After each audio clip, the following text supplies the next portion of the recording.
ప్రభువు తన స్థిరమైన ప్రేమ కోసం, మనుష్యుల సంతానమైన వారికి తన అద్భుత కార్యముల కోసం ఆయనకు ధన్యవాదాలు అర్పించును.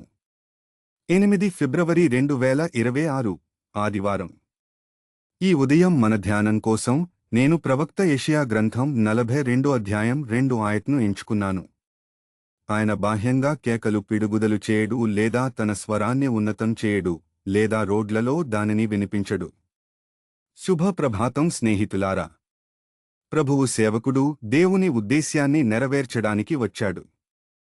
ఆయన చేసే ప్రతి కార్యమూ దేవుని మహిమపరచడానికే, తనను తాను మహిమపరచడానికి కాదు. ఈ ఆయత్పై మనం ధ్యానిద్దాం. ఈ ఉదయం ధ్యాన భావన ఇది పూర్తిగా ఆయన గురించి. యెషయా గ్రంథం ఈ అధ్యాయం ప్రభువు ఎంపిక చేసిన సేవకుడి గురించి మాట్లాడుతుంది. ప్రభువు తన ఎంపిక చేసిన సేవకుడైన మెస్సయాను పంపి విరిగిన వారిని, చెదిరిన వారిని స్వస్థపరచడానికి వస్తాడు. బలహీనులు, దుర్బలులైన వారికి న్యాయాన్ని తీసుకువచ్చి ఇవ్వడానికి వస్తాడు.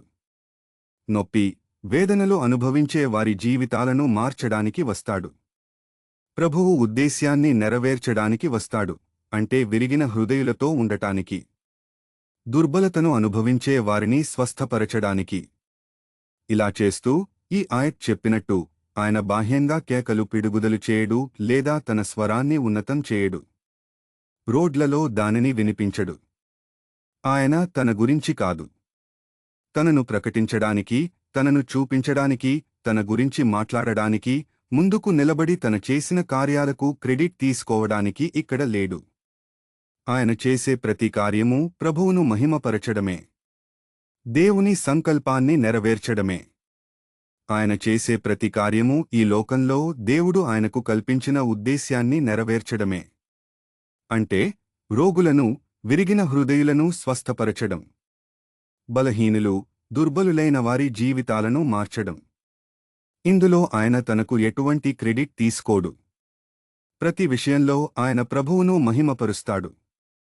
స్నేహితులారా, మనం ఈ లోకంలో ఆయన సేవకులుగా పిలువబడ్డాం. దేవుడు మన జీవితాలలో మనకు ఒక ఉద్దేశ్యాన్ని నిర్దేశించినప్పుడు అది దేవుని సంకల్పాన్ని నెరవేర్చడం మరియు ఆయన నామాన్ని మహిమపరచడమే. మన గురించి ప్రకటించడం, చూపించడం లేదా ప్రపంచానికి చెప్పడం వంటివి ఏవీ లేవు. మనం అర్థం చేసుకోవలసినది మనం కేవలం ఆయన సాధనాల మాత్రమేనని, మనం ఏ క్రెడిట్ తీసుకోవాల్సిన అవకాశం లేదని. మనం చేయాల్సినది ఆయన సంకల్పాన్ని ఆయన మహిమ కోసం నెరవేర్చడమే. ప్రతి విషయంలో దేవుడు మాత్రమే మహిమపడాలి. ప్రార్థన. కృపామయ దేవా, మమ్మటి స్వర్గీయ తండ్రి, ఇది మన గురించి కాదు, పూర్తిగా నీ గురించి అని మాకు అర్థం చేసి కలుగజేయి. క్రీస్తు నామంలో మేము ప్రార్థిస్తున్నాము. ఆమెన్.